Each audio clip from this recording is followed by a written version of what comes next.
This is Al Toops, head agronomist for BTI. Those are the biologicals that I carry. So he's going to be talking about some of the soil testing we're doing and the fertility, and then tying it in with also with the products that we got and how we can use them and place them better. So I'll let Al start talking. Thanks, Dustin. Well, good morning, everybody. Glad I got a chance to come up here and feel what it's like to get 4 below zero. It might hit me about once every 3 years where I'm at. It never gets this cold. But I'm an Oklahoma guy, graduated from Oklahoma State, degree in soils back in the 80s. I've been in the ag business my whole career. And soils has been the focus of my journey. So landed in ag retail, took a little stint with Syngenta, ended up with ICL, the fertilizer group, and then in 2014, and I've been working with the ag industry in the lab world for all these years, since the 80s. 2014, I took a job with the A&L Labs out of Memphis. I don't know if you guys have heard of A&L Labs, but A&L used to be a franchise of labs across the country. Midwest was an A&L franchise. The one that I went to work for was out of Memphis, Tennessee. We bought 3 labs, 3 A&L franchise, one in Atlantic, Iowa, one in Richmond, Virginia, and then this company had bought 6 other independent labs. So I came to work there to help them brand it, and in 2017, we branded the name Waypoint Analytical. So Waypoint was sold in 2018 to Nutrien. Nutrien bought that largest lab network in North America. They do about 2.5 million samples a year. And they just are building a brand new lab here in Grand Island, Nebraska. So that kind of got me into this whole process, and I'm going to go through that here in a minute on what's happening in the soil testing world and why I think we need to be reevaluating what we're doing there. And so that's one of the reasons I ended up at BTI. So I'm going to kind of run through a little presentation here to show you what is happening in agriculture. We all see I call it a paradigm shift we're going through right now in ag retail. And it's all related to the way plants look at nutrients. Really, that's what's driving it. So I'll kind of give you guys a little history. That's my dad, and I'm telling this story for a reason. 1954, just got out of Korea. In Cushing, Oklahoma, started a little business called Ben's Radio and TV Service. Got a degree in Oklahoma State in TV repair. And back in the 1950s, is anybody here from the 50s? I was born in 62. So you guys remember what televisions were like back then. My dad would go and change the tubes and move the antenna on the roof and that kind of stuff. That was television in 1954. This is the same model of car I bought in 1977. I bought a 1964 Chevrolet Biscayne. Now, I'm showing these 2 cars for a reason. That old truck, my dad used to tell me, got about 7-8 miles a gallon. I know what that old car of mine got back when I had it. It got about 8, 9, 10 miles. I remember, and Brett, you'll appreciate this, in Chandler, Oklahoma, gasoline went to $1 a gallon. It went from 76 cents in 1978, 79 to $1. I can't afford gas for this car. I've got to figure out a way to get another job to pay for gas. This car right here gets about 50 miles a gallon. So I'm telling this story for a reason. There's improvements in technological advancements in automobile and efficiencies of fuel. How many of you guys remember the old telephone, this one? Nobody remembers that one, but in 1927, less than 100 years ago, was the first commercial telephone line across the Atlantic Ocean. And then this is the one we all grew up with, this one on the bottom here. In my house, we had a party line. All of our neighbors were on the same one. Mom would get on to us if we were on the phone too long. Had a cord that reached from here to that wall. And then they came out with that crazy bag phone in 1988. Anybody get a bag phone? Man, I love those things. I remember my first bag phone and couldn't afford it, but I had it in the car, in the truck. And at the time, I had taken a job with a group called, at the time it was Grace Fertilizer Company, and then they ended up selling it to Scott's Professional Group, which ended up being a retail group now called Scott's Miracle Grow. And they came out with this stupid thing, 1997. I didn't think I could live without that once I learned how to use it. Pretty fancy thing. And one of our sales guys and our territory manager in 2007, I was just leaving ICL, said he wanted everybody to try this. And nobody wanted to do it. We all wanted to keep our blackberries. Anybody got one of these today? I can't imagine life without that now. I'm telling this story for a reason. 1945, Bray came out with the Bray extraction for testing phosphates. And calcareous soils was a big problem for Bray. And we couldn't get adequate, really, really big, on top of the data collection that we needed because pH was a big factor in measuring P with the Bray extraction. So Olson came out with that in 1954. About the time my dad was selling or maintaining television sets is when Olson came out with that interpretation of looking at a soil sample. You can send a soil sample in to this day and still get an Olson extraction. And then a lot of farmers ask for Olson. Malik first came out with his Malik extraction, Malik 1 in 1953, went through a Malik 2 phase, and in 1984 came out with Malik 3. Do you guys all know what Malik 3 is? Malik 3 is the extraction. If you take a soil sample, that's what they're going to usually give you. That's 90% of the soil samples we get today are Malik 3. It's from 1984, the technology from 1984. Whitehead came out in 81, measuring nitrate and ammonia, about the time I was getting out of high school. This is the standard method now in most labs for giving you ammonia or a nitrate report.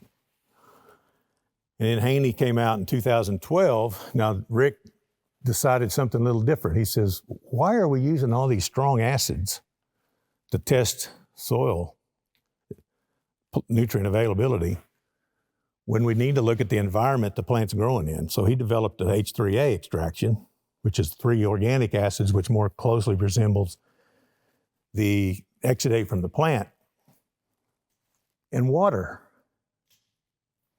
Imagine that, water.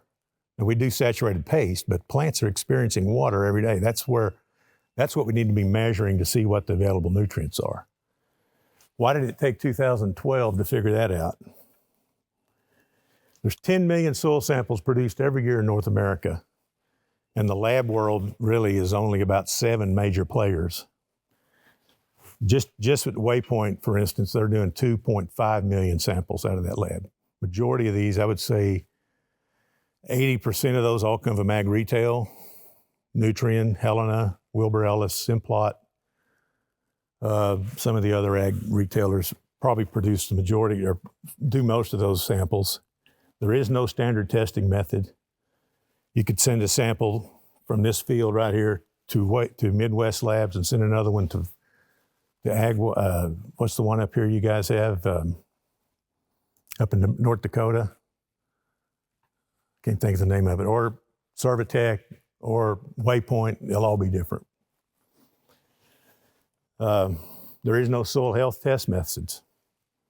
We haven't developed, and I'm a soil scientist, kind of in the waning years of my career, took 20 some hours of chemistry in college, took one class in biology, it was plant biology, and never really thought about the fact that we're farming in the biological system. We're actually farming the gut of the plant. Plants digest nutrients. They don't just pick them up. They go through a digestive process. So maybe we ought to find methods that can actually test that. So this is a traditional way we look at nutrients. We look at plant available nitrogen, phosphorus, potassium. We look at soil pH. You look at organic matter. We send them to the lab or to the ag retailer or the co-op or wherever, and then they give us a fertility recommendation, and it goes through a spreader, and that's the way we look at fertility management. Now, when this first started back 100 years ago, it was probably not a bad idea because the soils back then were really full of biology. Not the case today. We're running into some real issues. This article came out 2021, looking at the current efficiency of nitrogen fertilizers, and it's right at 25 to 50% in some soils, and I can tell you this from all the reports that I look at, the efficiencies are much lower than this for nitrogen. So that means that for 200 units that you put out, you're only going to get 25% or maybe 50% at the most of that's going to actually get used by the plant. Same is true with P. We're looking at around 16%. We look at, this potassium issue. Now, a lot of areas across the United States don't need a lot of K added, but for the most part, it's the largest input across the southern states out there. Potash is a major, major product that's sold by Nutrien specifically because they have the Potash Corp. We know that it's very inefficient. Numerous researchers point out the inadequacy of soil extraction methods based on exchangeable K. It's a big controversy inside soil testing laboratories of how they measure K. So I'm just showing that to show you that the efficiencies of K are really low as well. Mulvaney from University of Illinois came out with this report back in 2000, I think it was 14, and he was a University of Illinois professor that was studying the detrimental effects of potash on soils. And what it's doing to the soil biology is phenomenal because it's potassium chloride, and we know what chloride does to microbials. It's an antimicrobial product, thus causing us detrimental effects when we apply all these fertilizers. Now, I'm not here to say we don't need fertilizer. We need fertilizer. I'm just saying that what we've done in farming is we've depleted the ability for that plant to digest those nutrients. So I wanted to throw this one in here because this seems to be the one that is giving us the most grief. And I'll show you that with our reports. The role phosphate plays is, I'm going to go through that more in depth in a minute, is essential to every other nutrient. And when we don't have that adequately managed, then we end up with all these deficiencies. And guys, I'm not here to talk bad about the effect of this phosphate chain product. So glyphosate, glyphosate, these particular products have the same active, I would say, mode of action that phosphate has in the soil. And this report came out a few years ago and looking at the way impacts of glyphosate-based herbicides have on the uptake of nutrients. And what happens specifically is how these particular pathogens end up, the ones that we see the most damaging factor in soils are secondary fungi, Pythium, Rhizoctonia, Fusarium, all these pathogens, they thrive in these conditions. Your beneficials are gone. They don't have anything to fight them off. Call them biocontrols. You end up with all this disease pressure. So what happens in farming is we end up with this condition where we're having to manage stress all the time. Ag retail has made bukus of millions of dollars with stress management, fungicides, insecticides. How can we better control this? My plant's in stress. I'm not getting the yield the response isn't there in the crop. And I'm going to explain why we know that's happening now. So I highlighted this. It says, for example, in field studies conducted at multiple sites, these two researchers figured out that Fusarium oxysporum and Fusarium solani complex actually were elevated in soil, in the soil profile where there's Roundup Ready beans. So the more we apply herbicides to try to control the weeds, we cause these conditions to build for root diseases.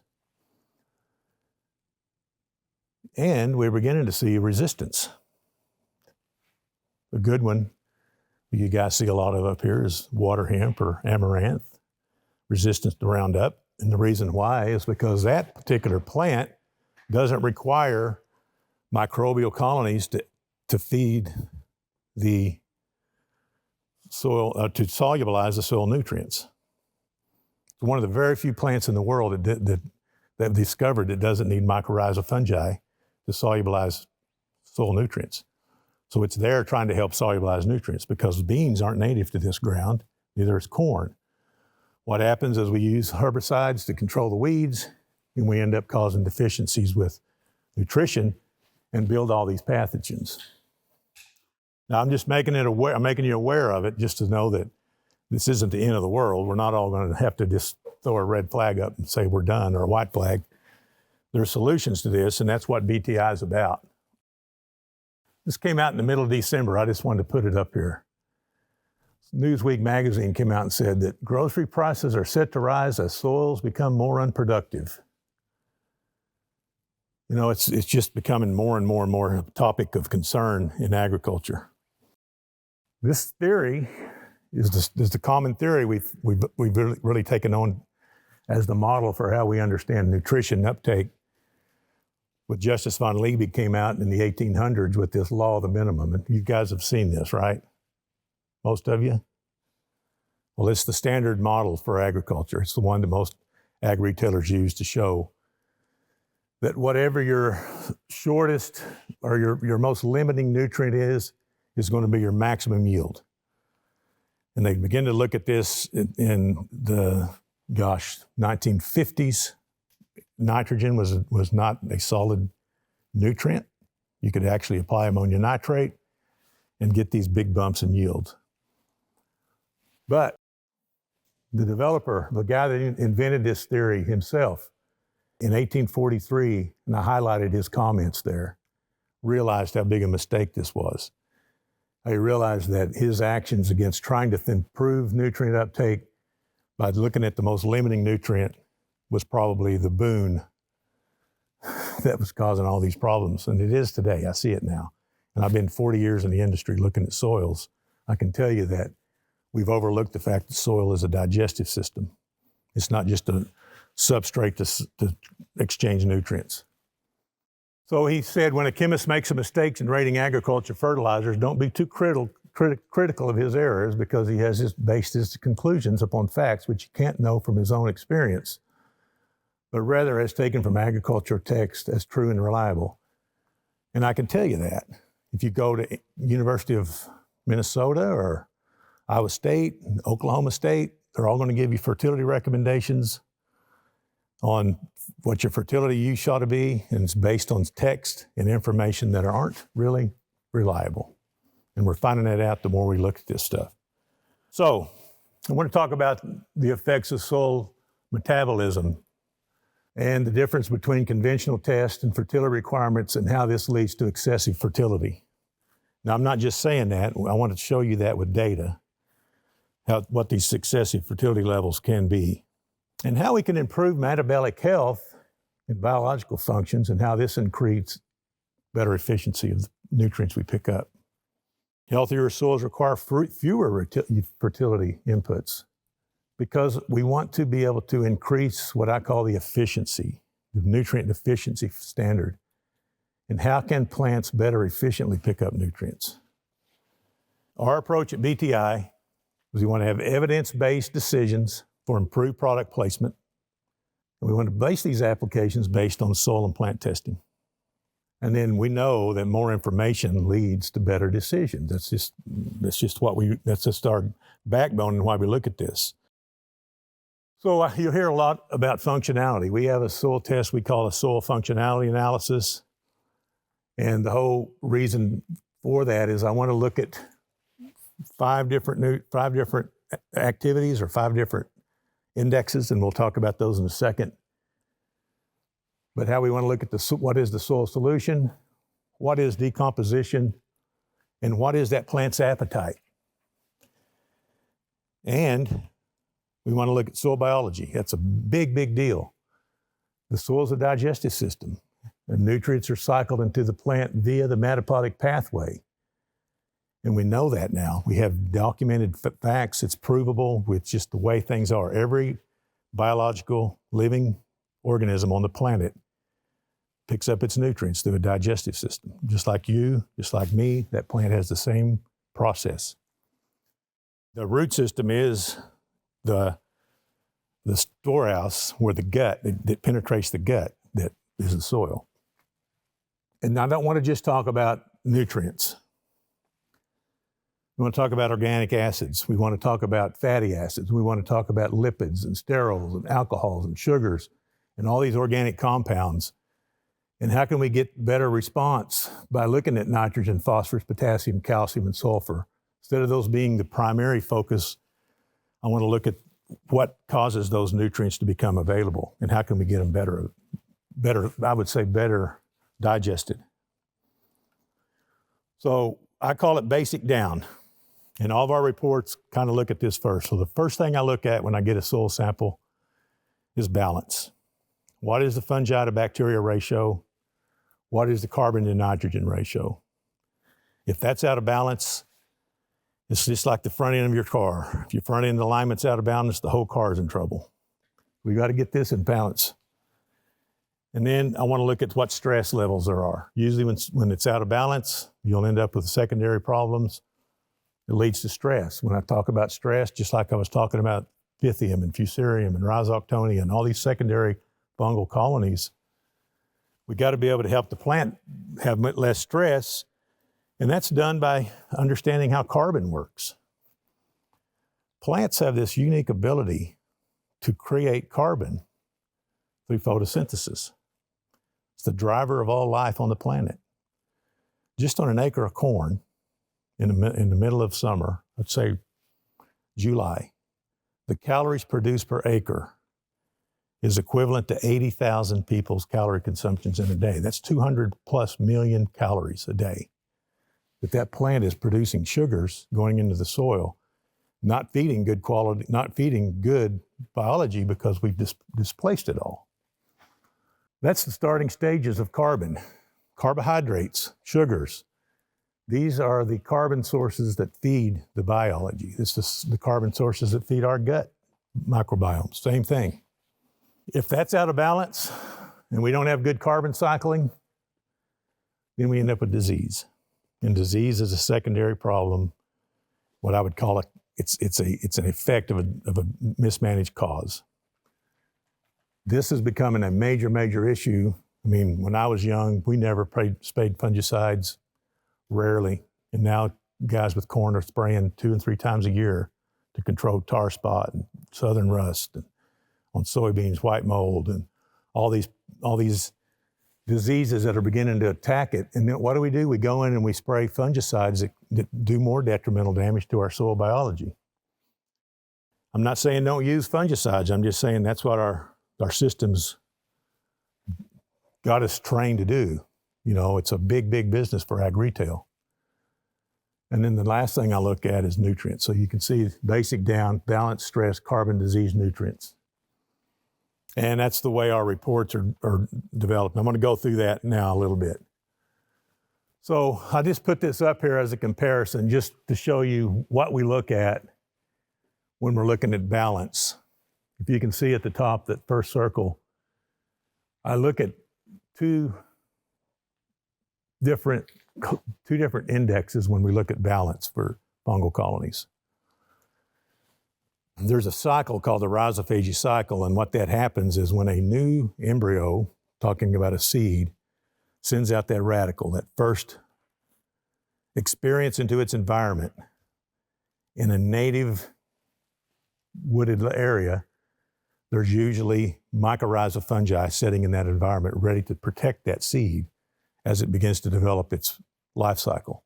It's no different than when a new calf is born. It needs colostrum from its mother. This seed at that stage, its environment is very harsh and rough, it's going to go into stress, and it's going to start going into stress the minute it begins to germinate, unless you can help it with these mycorrhizal fungi. So mycorrhizal fungi do two things. There's two types. There's arbuscular, which penetrate that root hair creates a channel for nutrients to begin to start moving through the bacteria channels. The ectomycorrhiza protect the exterior, and that's what it does. It's protecting it against stress, diseases, other things. So I just want to show what that is. And then the fungi to bacteria ratio. So I want you to notice how by adding better fungal colonies, we went from a 1 to 419 to a 1 to 3. In a native environment, the perfect world would be a 1 to 1, and I rarely see soils that are 1 to 1. I don't know if I've maybe seen, out of all the samples I've seen out of a farm, row crop setting, I rarely see 1 to 1. I usually see them, I've seen them as high as 1 to 80,000 bacteria. So we have a lot of bacteria and very low fungal colonies. And why is that? Well, there's disruption that causes this. I'm not saying don't do it. We have reasons for tillage.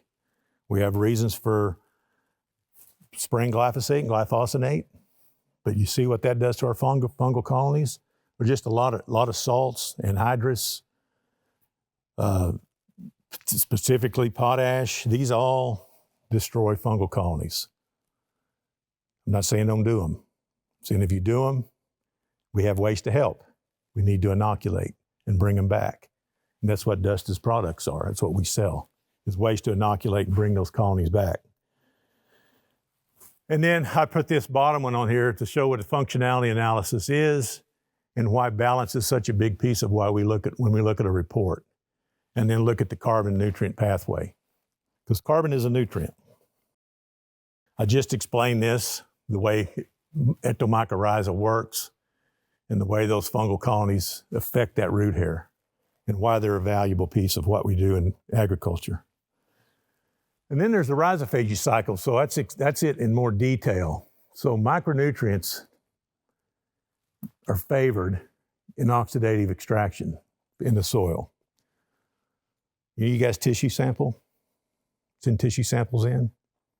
If you do, you're going to probably see that your most limiting nutrients that you'll see in a tissue sample are those bottom 3 there on this bottom line. So when that plant, it's going to live. It's going to try to live anyway. It's going to pick up these nutrients through this cycle. So what happens is these bacteria dissolve and solubilize these nutrients that are in the soil. They're moved into the plant through this rhizophagy cycle. I'm talking about the digestive system here. Carbon is the number 1 nutrient that the plant picks up. Oxygen, manganese, iron, calcium, magnesium, copper, nitrogen, zinc, phosphorus, potassium. Usually when we see deficiencies, it's the last in line. These nutrients are the last in line for the plant to pick up because the plant's in stress normally. So we got to relieve that stress to get better uptake of these nutrients. So that's why I want to talk about carbohydrates and carbon. And when we talk about fertilizing in conditions where there aren't any colonized organisms, we only can pick those nutrients up if they're in soil solution, meaning they have to be dissolved solution. If you're using dry fertilizer, we'll usually apply potash in the fall so we can go through the winter months to get better dissolved nutritional benefit out of that source. It's a mined ore. Compared to, on the right, what happens when you colonize the roots with microbial colonies, meaning that these organisms, the mycelium from these organisms actually go out and capture these nutrients, and they move the nutrient into the plant through that digestive system. I'm going to talk about the difference between the way nutrients are absorbed just through solubilized nutrients versus digested nutrients. Nutrients are finite, pathways are immensely more. So you're going to hear us talk about pathways a lot and why it's important to measure a pathway. Nutrient pathways are measured by biological methods. So we do that at BTI. We have what we call a soil functionality analysis, and I'll go through it here in a minute. And why we use biology to measure the effect of the way that process is happening through a particular nutrient. So carbon, nitrogen, phosphorus, potassium, zinc, manganese, all these nutrients go through a digestive system. Nutrients do not fix a pathway problem. More food around the pathway doesn't change the pathway. We know that with hog operations where they apply a lot of hog manure, I can take a soil sample and see really high levels of phosphate, and you'll still see deficiencies in the plant, telling me that pathway's been blocked. It's not working. It's not functioning right. We can see that now. Excessive nutrient applications leads to stress. And then I'd say, be careful. Don't be a moron. Don't think more is going to make it better. If you hit 200 bushels or 175, and you can say, well, next year I'm going to apply another 100 units to get more. Usually what happens is the soils are in a condition now to where they're not responding well. So we got to think about those kind of things. And modes, molecules, traits, and treatments, they don't address the pathway performance. So how do we fix the pathways? That's what we're going to talk about here.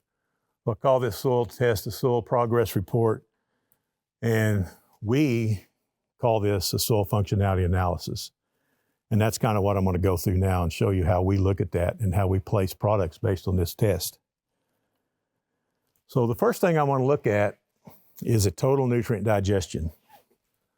We'll take a soil sample and we'll look at the total nutrients. So in the center there, that's pounds per acre of that particular nutrient. And then the lab I work with has developed this model to where we can actually give a equivalent in pounds of fertilizer. So you can see here, we've got 5,500 units or 5,500 pounds per acre in the top 8 inches. I think it's a 0 to 8 inch sample, yeah. It's equivalent to 12,000 pounds of urea. And I see this all the time. I see it every sample I look at. I usually see from anywhere to 2,500 units of nitrogen up to sometimes I've seen them as high as 10,000 pounds. Telling me that we don't have a nutritional deficiency, we have a functional problem. In this particular example, this is an Iowa soil here, right at 500 pounds of P. If we were to put a map out there, it'd be about 2,100, 2,200 pounds. Over a ton of K would be about right a little over 2 tons of potash. And Dustin can vouch for this. He sees these all the time. We see these really high levels of nutrients. And, you know, you'll hear the co-op, and I'm not bad-mouthing them, I'm just telling you this is what they'll say. You're mining your nutrients. Be careful. You're going to mine your nutrients out of the soil. I suggest you do a total nutrient just to see if you're mining them or not. Those will build over time, believe it or not. When you get the soil functioning, those total nutrients go up because we're going down into levels that we can't measure. We aren't measuring with a soil sample.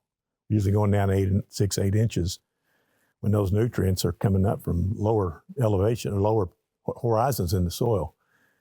And I was talking about the Haney example a while ago, and so this is an example of the Haney test. Kind of hard to read, very hard to read, and that's why I developed our own report. But what he's looking at here, he's looking at this H3A extraction. So he's using this H3 extraction to get all of the nutrients measurable with the same extraction. So we're looking at nitrogen, phosphorus, potassium, calcium, magnesium, sodium, zinc, manganese, iron, copper, aluminum, and sulfur, all with the same extraction. If you wanted a different one, Dustin asked for boron once in a while. That's a different test. But for the most part, we use the same extraction in this sample because that's the environment the plant's in. And so we want to be able to mimic that as close as possible. And water. We want to measure organic nitrogen and organic carbon. So I've highlighted some of these. We want to look at the total available nitrogen. In this case, he had just applied nitrogen, so we had 175 pounds there. Available P, available K in the form of, I put this in pounds per acre. On here it's in parts per million. And then we want to look at what your soil respiration is now. This is a very, very valuable index. Anything that's living produces carbon dioxide. It's just the facts. So that gives us a mathematical identifier. The sample will go into the lab. He'll put an X amount of that into a beaker, add a known amount of water to that, and then we measure the amount of carbon dioxide coming off that sample over 24 hours. And that gives us a story of if that soil's alive or dead. Meaning that we can now look at the organic carbon and do that measurement off the organic carbon because it's not just organic matter. That's here. Organic matter in this case was 4.4% of the soil, but that's not the total organic carbon we're looking at. We want to be able to get the microbial active carbon. That microbial active carbon is the carbohydrates. The difference between carbohydrates and organic matter are this. If you take a 2-year-old child, put him in a room, put a bowl of ice cream in front of that kid, a bowl of carrots, then we'll come back and check on you in 20 minutes, which is going to be eaten. They're going to eat that ice cream. Unless they're a health nut like some, they'll eat the carrots maybe. It's the difference between organic carbon and microbial active carbon. We want to get as much microbial active carbon into that system as possible because that's what the organisms want. So when we get a report back, I rarely look at that number. That's an index we look at. That's what when I talk about balance and ratio between fungi and bacteria, microbial active carbon is an important piece. And then it gives you a soil health calculation.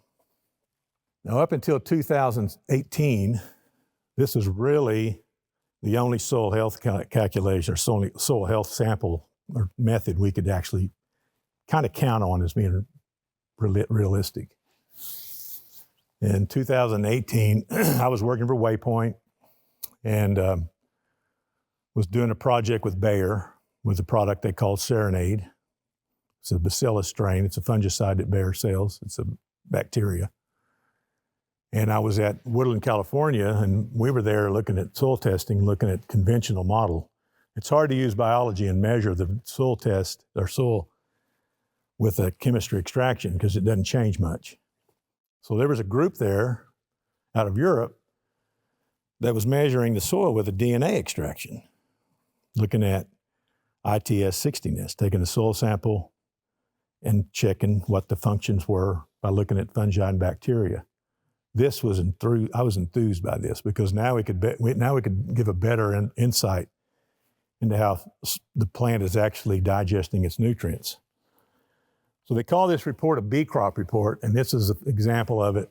And for every sample Dustin takes, he takes one of these.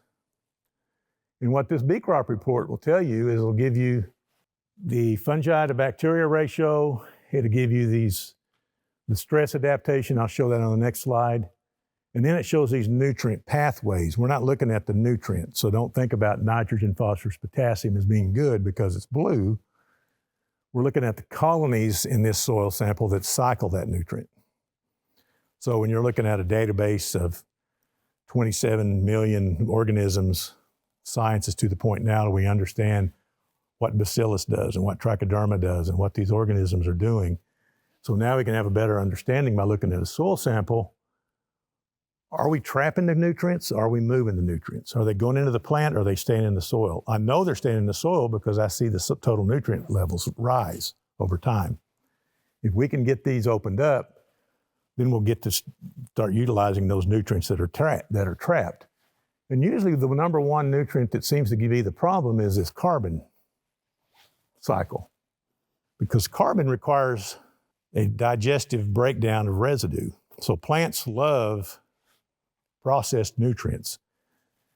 The nutrients that come out of that residue in that field right there are easily absorbed by the next generation. Just think about in nature, if you go to a native forest, how many years those nutrients have been cycling through that tree that's 40 foot tall.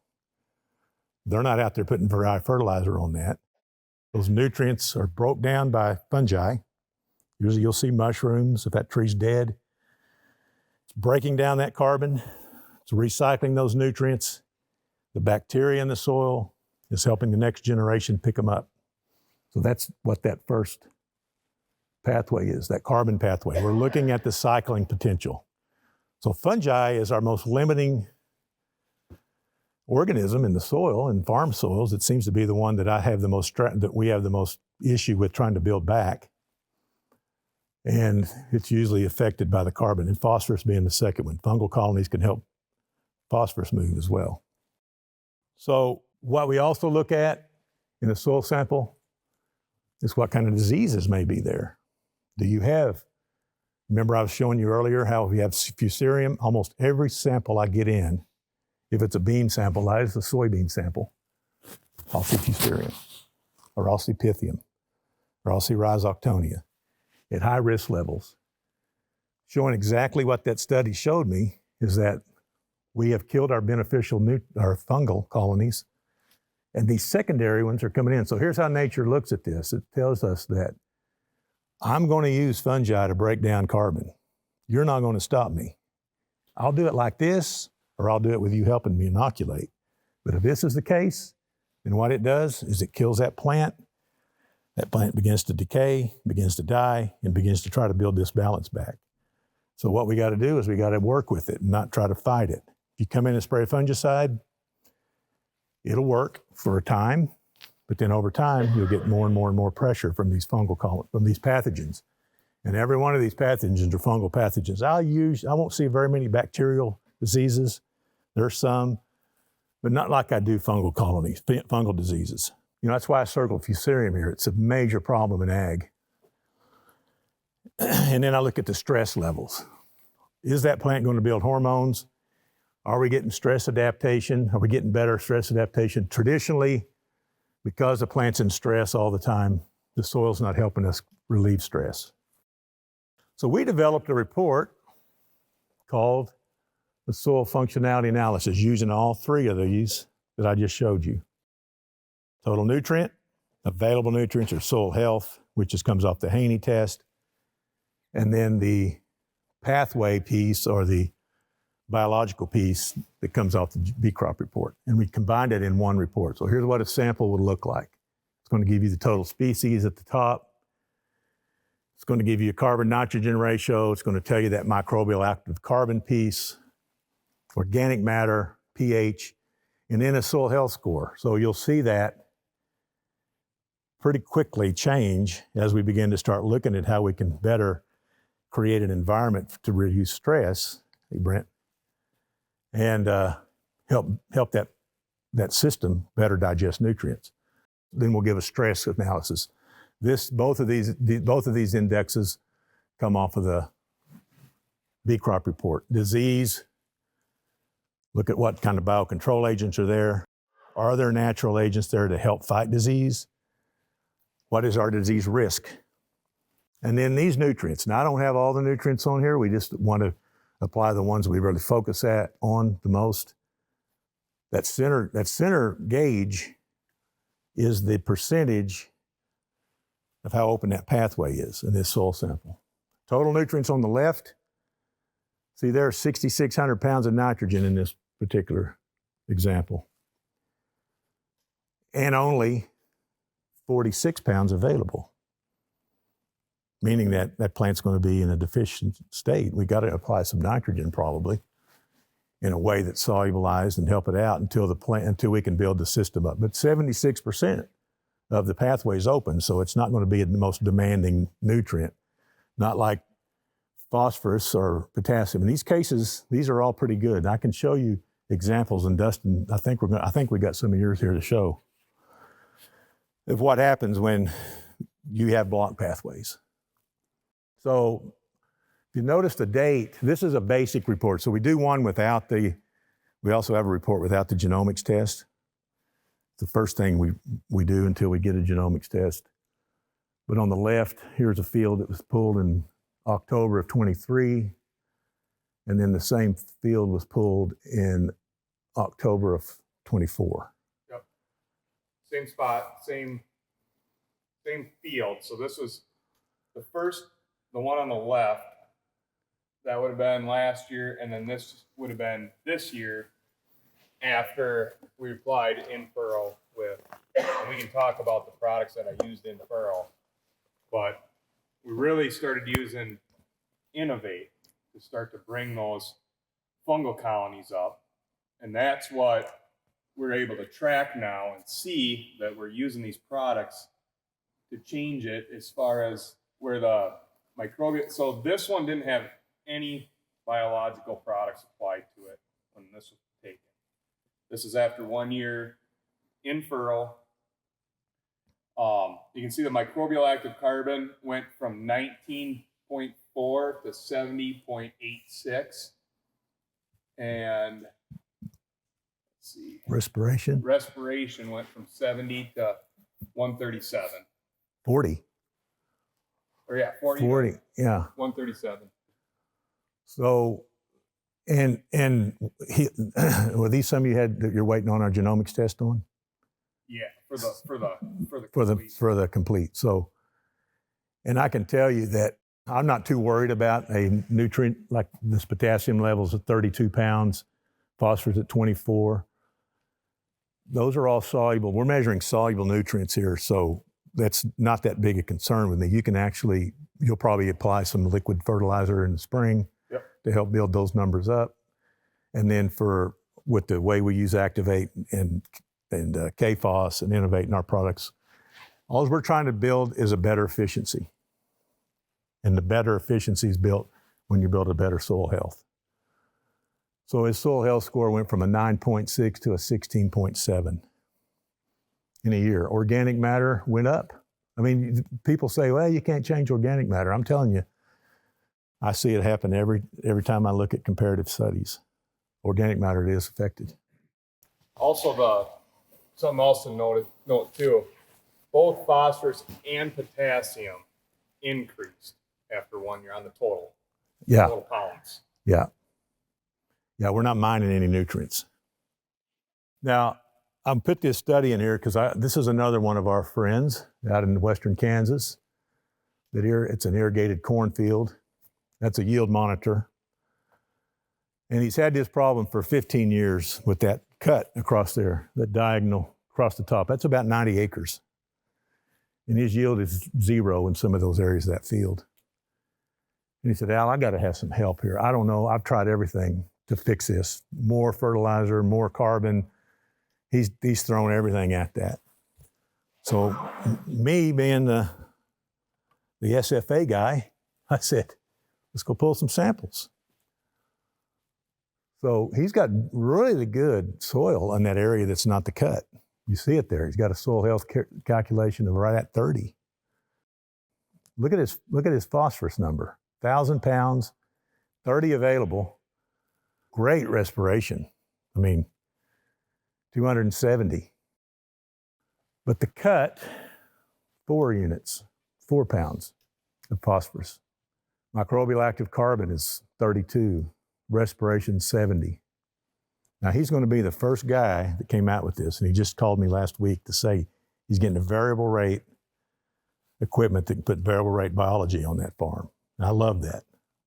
So now he can come in and inoculate that spot with a little higher rate than what he's doing with the rest of it. And more carbohydrates. That's what we got to get. So we'll monitor that and measure it and come back with a report and how we improve that this year. So I wanted to show the phosphorus story here and what the respiration and how that seems to be kind of a common alignment between respiration and phosphorus. So I got a couple of slides in here that's going to talk about the phosphorus story and what the important role of phosphate is. Maintaining adequate levels of available phosphorus is essential. I showed you earlier how poorly efficient MAP and DAP are. You may get 15% the first year. We all know that we apply phosphorus for the next year, traditionally.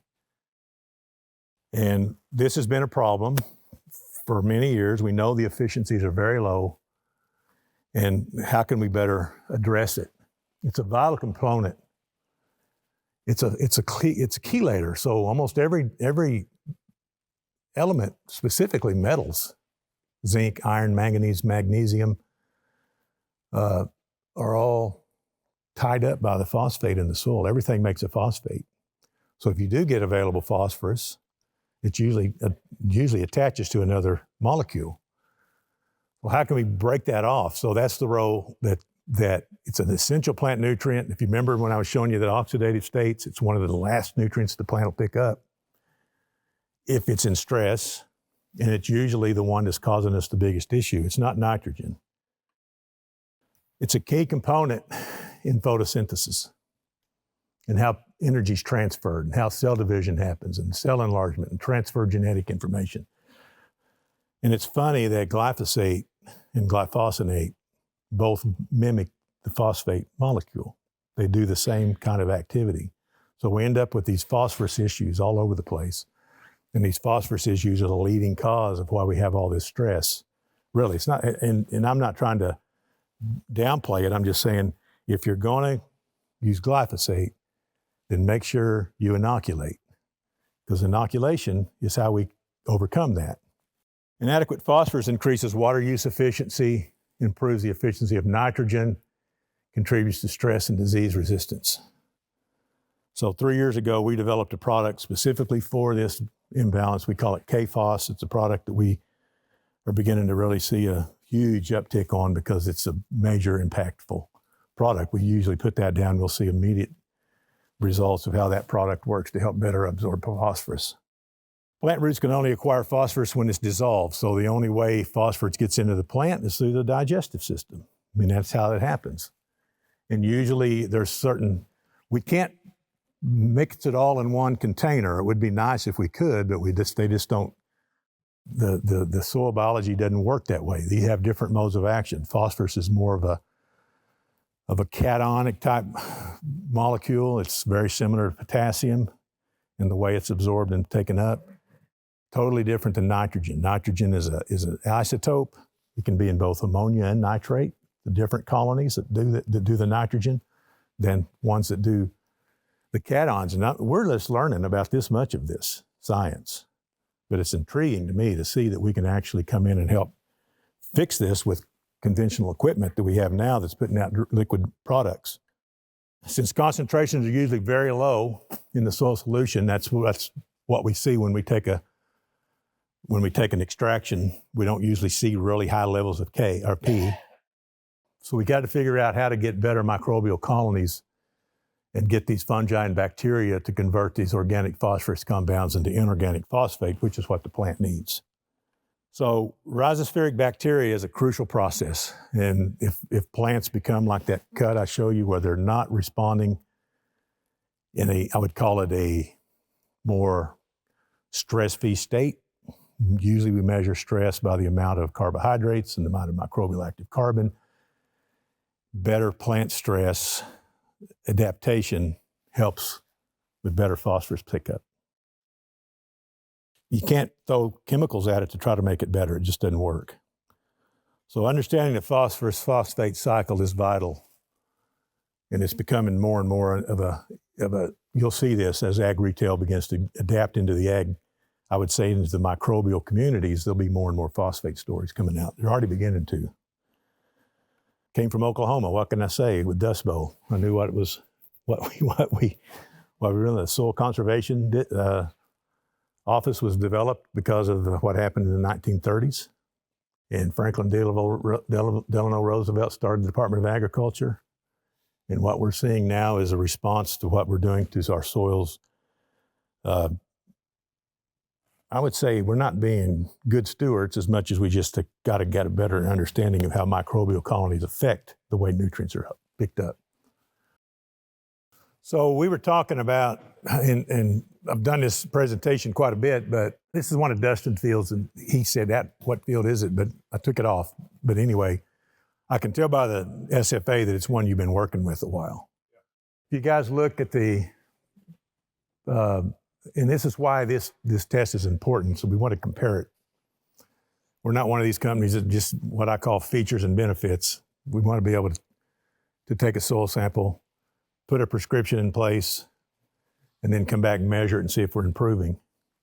This was after, I'm sure, because I can tell by the pathways on the sheet on the right. That's really good. He's brought his efficiencies way up, and you guys can get with Dustin. He can eventually show you, compare them of what field this is. But I put it in this presentation just to show you what the SFA report is. And what I love about this is his total nutrient levels. So the theory and the one, there's a concept and a mindset out there that we're mining these nutrients out if we're not using K specifically. But I've never seen it. I've always seen them go up over time. So this is his farm here. Microbial carbon's great. So the reason we developed this as a gauge Because when I was working in the lab world, and I still am working in the lab world, but as a product company instead of the lab side, the hardest thing for a farmer to interpret is a lab report.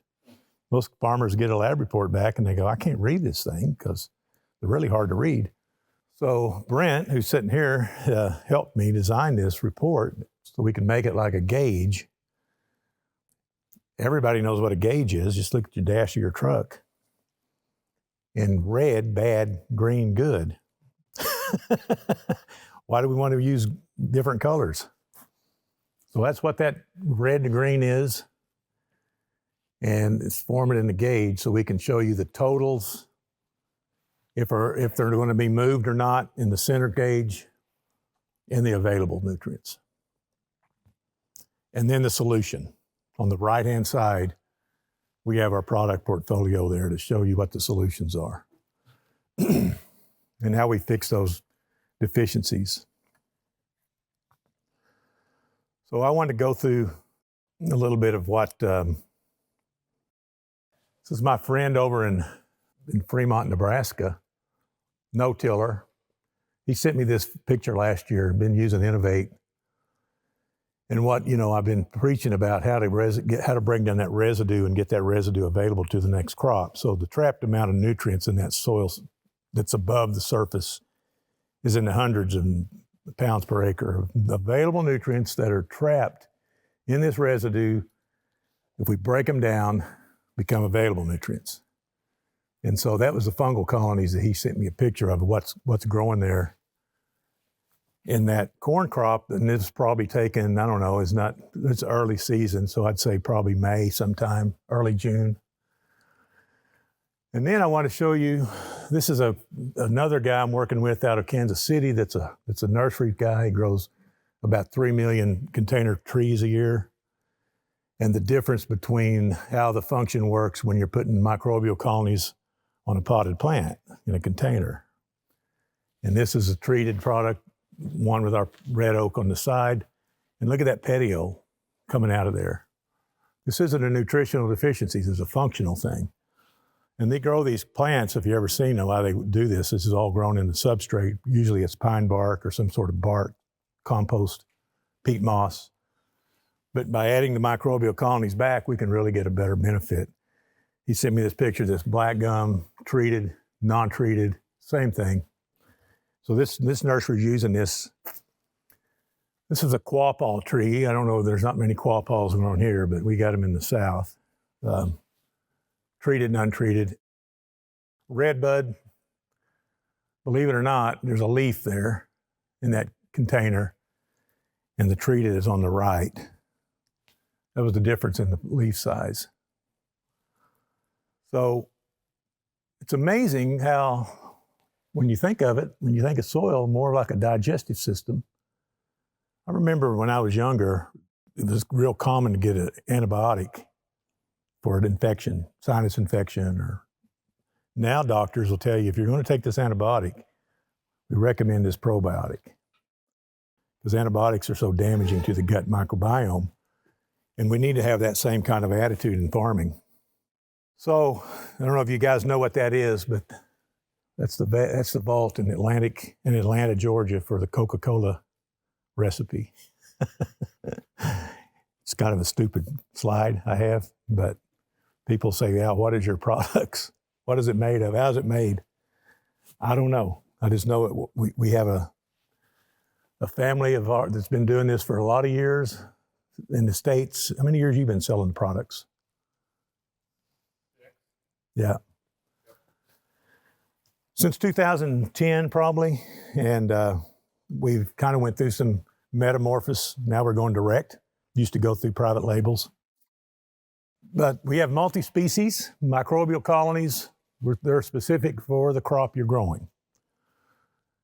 If you just go out here in nature and let this ground go fallow, you might see a volunteer corn plant for a year or two, but corn doesn't grow here native. So the biology to help the process of cycling nutrients for corn aren't naturally found here. It's a Mexican, Central American plant. Soybeans are Asian. So the soil biology is different. And so we have products designed for the crop. Because what keeps those organisms and those colonies alive is the plant roots. They colonize the plant, and it's an inoculant, so they grow as the plant provides more carbohydrates and sugars. So that's why in-furrow treatments are really big with our technology. We don't have any single strain products. So competitors out there, Pivot Bio, some others are single strain organisms. We have the same bacteria in Activate that they have in that single strain product, but we don't have any single strain products. Those are multi-strain, and we look at the function and the cycle of the nutrients, and that's not done with one organism. That's done with colonies. So that's why we have colonies in there. We have high concentrations, high CFUs, colony forming units, really high, because we're inoculating. And then the encapsulation, so what makes our product so unique and gives it a shelf life is we encapsulate our colonies with protein. And so you can use our product in a spray tank with a fertilizer or an insecticide or a herbicide. And we got a 2-year shelf life. The only thing that happens over time, if you mix our stuff and you add a carbohydrate with it and you have a rain event and it sets in the spray rig for a few days, they're going to grow.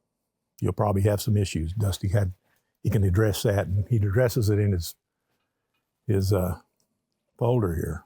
Maybe explain to them what type of carbohydrates you're talking about. So carbohydrates, and there's really 9 that we look at. One of our products called Unleash has 4.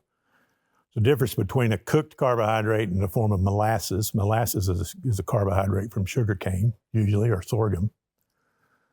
So carbohydrates are sugar. So we have, in our product, we have maltose, glucose, fructose, and is it dextrose? I don't remember the 4th one. Sucrose is a big one. It's a sugar. That's what the plant's producing. So carbohydrates are the same. I measure carbohydrates with the microbial active carbon. It's a similar carbon source. So that's carbohydrates. We want to be able to add more carbohydrates from the time that seed's planted to the time the plant takes over and begins to produce carbohydrates. So there's about a 4-week window there while that seed's in the ground that we need to be able to surround it with good carbohydrates. Did that answer it? How about adding humics in? Humics are part of the humic acid molecule. So humic acid is, I would call it reserved carbohydrates. Organic matter is made up of 2 molecules, humic and fulvic acids. So we add humic acids a lot of times, but because we think we're feeding the microbial colonies. If your humic acid content, I'm going to say your organic matter, is above 3.5%, you don't get a lot of benefit from a lot of humic. It's the difference between a steak in the freezer and a bowl of ice cream. So the microorganisms will eat it, but it's not its preferred food source. Preferred food source would be the active carbon coming from that plant in the form of carbohydrates. So organic matter is stored or frozen carbohydrates. It's built up over time. You want it. It's good. It's a good thing for the soil to have good organic matter. But adding humic acid alone doesn't give you the benefit that adding humic acid with a carbohydrate adds. So this is our product line. It's the same one that came out of the magazine you've got. This is our seed treatments, our root enhancement. We have 2 formulations, I guess you'd call it, for dicots and monocots. That's the term D and M. It comes in 2. You can get it in liquid or in our talc here. This is inoculated talc for the planter box. Or you can apply it as a seed treatment in a seed treater or through the furrow. Anybody spray it you know of? There's some guys. One grower has on alfalfa. Okay. He's used Prime Pro D on alfalfa. And we're actually going to begin to start adding our new biocontrol product, which is Defend Pro, which is another inoculant. These are all endophytic organisms that actually penetrate the plant. We can inoculate early with our biofungicide as well. And I think Dustin has some of that product. This is basically our manure enhancement and our solubilizer. So we have Devour is our pit digester that we came out with. That helps with the breakdown of anaerobic, mostly pig around here, manures. And then you got I would say, an enhanced, improved product when you're spreading it with more of these colonies in that. So that product, we did a study with Dustin this year on Devour. Activate is our backbone. This is the product that's been around the longest. It's the 8 stands for 8 different solubilizers: nitrogen, carbon. P and K, not as strong as K-phos, but P and K are in that. About 50% as strong as K-phos. Manganese, magnesium, iron, zinc. And when we begin to start looking at the roles, when I came to work with Mark, the role that phosphorus has in the inability for us to solubilize phosphorus, K-phos was developed. This is our 4th year, I think, for K-phos, maybe. Because we know that the challenges for phosphorus solubilization can't be handled with Activate. So that's why we developed K-phos. And then Unleash is our calories that we provide. It's a carbohydrate source that we want to mix with our organisms when we put them in the tank and utilize it through the season as well. You have anything you want to add to that, Dustin? Yeah, the Unleash works awesome too for going right into the spray tank too. And what that is, you're not putting a lot of sugar out. What you're doing is you're getting it on the leaf, the plant absorbs it, and like Al talked, you're driving those root exudates. You're stimulating the plant to push exudates out through the roots to bring those nutrients in. That's what we're trying to do when we're adding it to our sprayer passes. So Unleash does have microbials in it. It's not just sugar alone. It has microbial colonies in it. And you'll see if there's any one of the jugs that get a little bit active, it's usually Unleash, right? Kind of swells up a little bit. Yes, yep. And there's a few of you that have seen it. You leave it on your trailer, it'll turn into a basketball. Once the sun gets it, it'll get active. And it'll go down once it cools back down. Then we have our Defend Pro, which is our fungicide. It's a biofungicide. We don't have it registered as a EPA registered fungicide yet, but it is a biofungicide. We're still really we used to call it Formula 88, I think, or 58 or 68. I forget what the number was. It took years to develop it, but it's becoming more and more popular for seed treatment in the furrow and also as a foliar fungicide. Innovate is our residue management. So think of it like this. Activate is about 2/3 bacterial colonies and 1/3 fungal. K-phos is about 50-50 bacteria and fungi.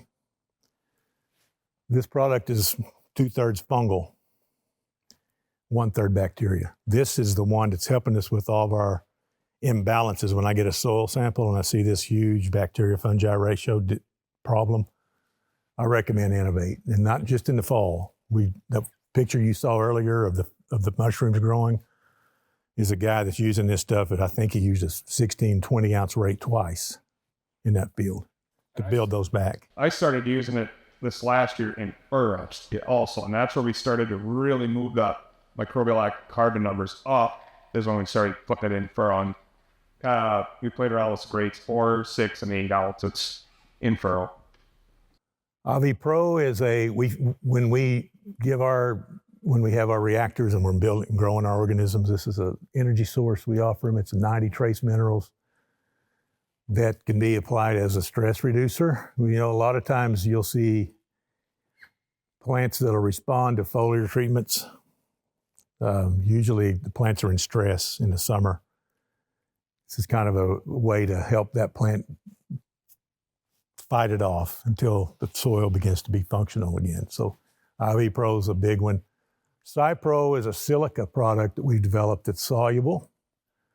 And this is a major big issue right now with stress, because usually in drought conditions, we'll see that plant go into stress because the water and the liquid in the plant goes in through the unblocked reserves, nitrogen has a tendency to make a really weak cell wall in a plant. And if you end up with any stress at all, within 2 or 3 days, that plant begins to show signs of stress. What Cypro does is helps build a cellular structure around that cell so it doesn't leak back into the soil. Well, silica is a big element, and we can apply this as well, furrow or foliar or spray.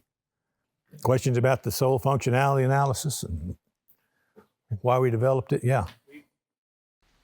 So, I'm an old farmer here, I guess, and my whole life we depended on the University of Minnesota tryouts and so forth, and probably University of Iowa, South Dakota.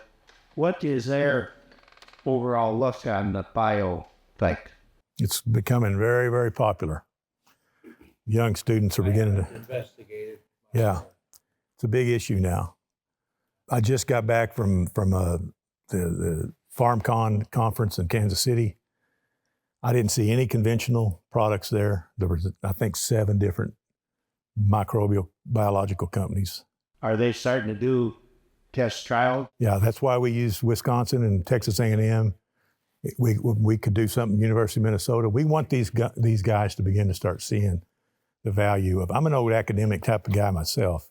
It's fertilizer the first 25 years of my career, until I began to really realize that we're looking at digestion.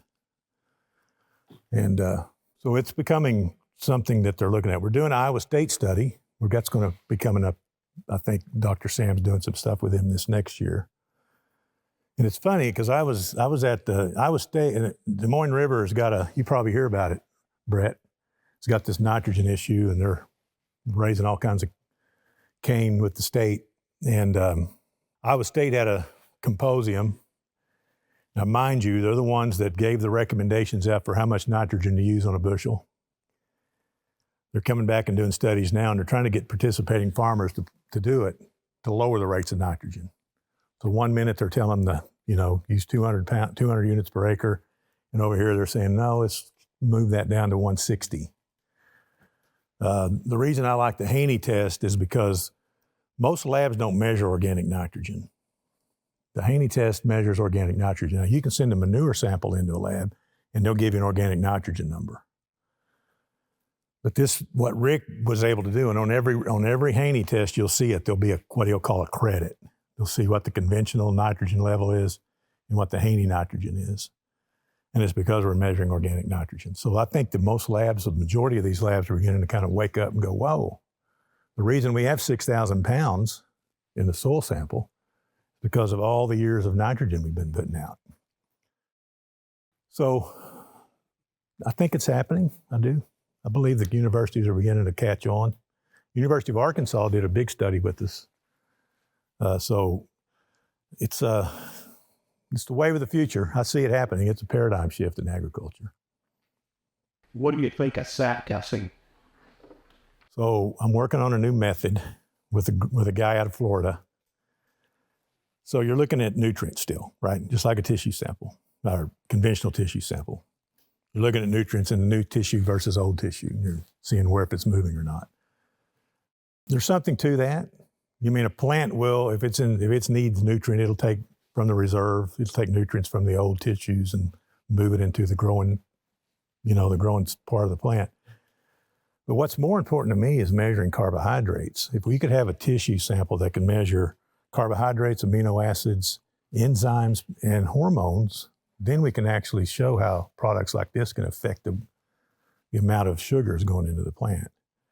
So this was my first year doing it. We're building a new tissue test that will do that. Now, I'm probably going to take 2 years to get it built because nobody else is doing that. Only one lab I know of that does it.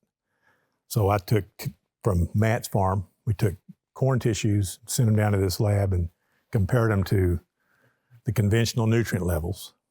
But what you will notice, though, with tissues, and in sap too, you saw that chain of oxidized nutrients that I showed earlier on that report. When you fix your soil functions, the ones you have the hardest struggle with, which are your cations normally, calcium, potassium, magnesium, manganese, they'll go up. You'll see that happen. That's telling me the pathways are open. So any measurement of any plant, however you do it, I like. So sap sampling is, there's a New Age lab, Waters Lab does it. Are you taking sap samples? Just taking so hard. Yeah. Yeah, you can. When I showed that, I'll show that slide. See those? That's because we've studied the way stress prevents nutrients from picking up. So carbohydrates are a major part of what we're not measuring in tissue samples. I don't know if anybody measures carbohydrates. And the guy that I'm getting this test from is a golf course guy. So he's sending in clippings like this to get better use of, and we're having really good success with it. So I want to investigate and bring that tissue sample into BTI and be able to have a better understanding of if we're going to use one of these inoculants, then we ought to have better response in the crop with higher levels of carbohydrates, because that's what we're trying to do is build sugar. Get that tissue sample into BTI and be able to have a better understanding of if we're going to use one of these inoculants. You're measuring different pieces of the plant, old nutrients, previous taken up, versus if the plant's picking up new nutrients. If the pathway's blocked, it really doesn't matter. It's going to be blocked in the new tissue as well. So that's why you can take a soil sample and a tissue sample when looking at a genomics test, when I show those pathways. And I'll show you this. When I show the pathways in the genomics test, and I've done it with tissue sap as well, and you can just lay them on top of each other. If you have deficiencies in the tissue, you're going to see low iron, manganese, magnesium, and sulfur. It's amazing how that correlates between the soil pathway and the plant nutrient. And carbon. We don't test carbon in plant tissues normally because it's about 45% of the mass. It's pretty cool. Genomics testing it's enough to make me go, wow, when I first saw it. It really gives us another level of understanding of maybe what we can maybe do to make things more efficient. Yeah. With what our practices, our fertility program, how can we make it more efficient? This is a major piece of how are we making things more efficient. Anything else you want to add, Al? Did it warm up at all? You can tell from my accent I'm not from here.